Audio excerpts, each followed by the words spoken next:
Welcome to day 15 of my startup.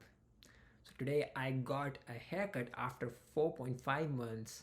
Last haircut I got just before leaving India, and I got this haircut for $15.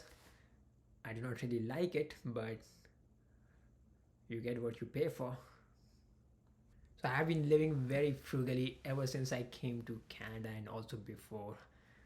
I live in a very small room in a small apartment shared with three other people. The apartment is shared with three other people, and very small kitchen and one shared toilet for all of us. And but this apartment is actually very centrally located, and I did not want to compromise on that because mobility is very important for startup, for meeting people, for making meetings, and I've been getting very cheap food compared to like I found a store, a Chinese store near my place, which is able to provide prices 30% lower than the big stores. I don't know how they do it, but they do it. And there I get the cheapest vegetables and the cheapest fruits, but I do have a very balanced diet, a lot of green leafy vegetables and three or four different types of fruits and two or three types of salads, and also some nuts. And then I buy some grains, which just for $40 a month, they last me the entire month. And this Chinese shop that I told you about, the food and the fruits, vegetables, everything just costs me $16 for 3 to 4 days. And other than that, I do not make any expense. I do not go out. I do not eat out. I do not have any entertainment other than, of course, enjoying my startup. And I do not drink. Yeah. So, but a lot of people think that I'm suffering because of this frugality, because I was also living frugally in India.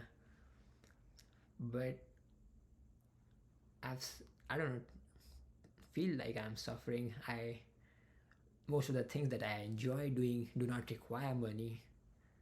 If I want to listen to good music, if I want to watch some good movie, if I want to just play some game, read a good book, all of these things are so cheap to do.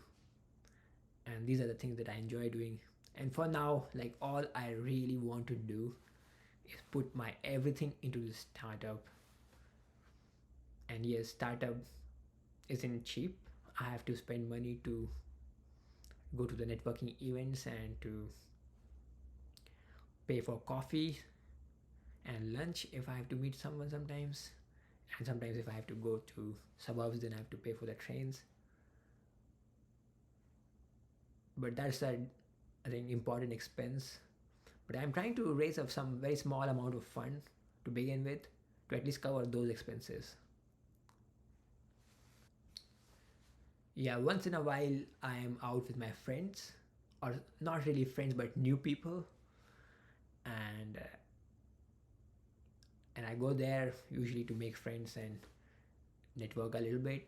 And sometimes I do get embarrassed about being frugal and not being able to buy things or order food. I shouldn't get embarrassed, but I do. Yeah, so that's my life, my frugal life.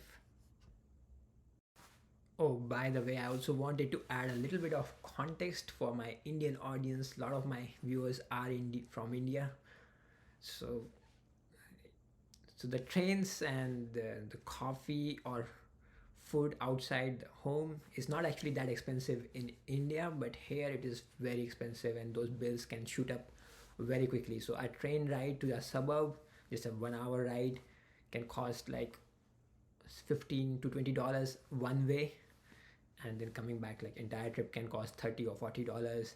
A coffee can cost $10, and like any small meal in a restaurant can cost $50 per person.